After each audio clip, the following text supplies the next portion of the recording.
Me fillimin e sezonit veror, shumë qytetar planifikojnë pushimet në destinacione të ndryshme. Disa zgjedhin Bregdetin shqiptar, ndërsa të tjerë planifikojnë destinacione më të largëta, të cilat i përgjigjen buxhetit të tyre.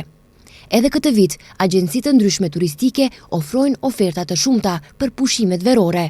Në krahasim me vitet e kaluara, çmimet këtë verë janë më të larta. Krahas Bregdetit shqiptar, ndër destinacionet më të preferuara janë Turqia dhe Greqia, thot operatorja turistike Albana Bislimi. Ne si tur operator turistik, Euroturisti ofron paketa në Antali, Hurgada, këtë vit kemi edhe Bodrumin, Tunisin, gjithashtu ofrojmë edhe paketa për në Greqi, gjithashtu ofrojmë edhe për Bregdetin shqiptar.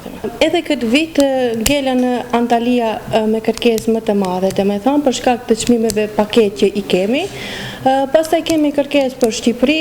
Çmimet në Shqipëri janë më të larta këtë vit nga klientët që i marrim si informacion në krahasim me Antalinë, domethënë. Shumë banorë të Tetovës, pavarësisht dëshirës së tyre që ta kalojnë një pjesë të pushimeve në Bregdet, nuk kanë mundësi financiare ta bëjnë një gjë të tillë, por ka edhe nga ata që arrin të shkojnë. Të rinjt kryesisht pushimet i kalojnë me shoqëri, por disa nga ta vazhdojnë të shkojnë për pushime me familjet. Disa banorë thonë se kushtet e rënda ekonomike nuk u lejojnë që as të planifikojnë pushime këtë verë, por ka edhe të tillë që ende nuk kanë vendosur se ku do të shkojnë. Po, Turqi. Argjimet si dia, për ndet janë 20 ditë. Do të kesh pare. As mendoni? Jo, s'mendojmë hiç. Po pse? Po s'mërin, s'kemi llogari. Në Shqipëri. Shqipëri. Dhe sa mendoni trini dhe sa të harxhoni? Sa të kena financisë, sa të kena të gatshëm. Se din, ndoshta korik, gusht.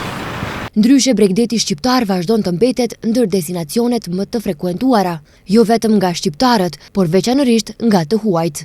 Vitet e fundit, Riviera Mahnitse shqiptare është pagzuar si Maldivet e Evropës nga turistët e huaj.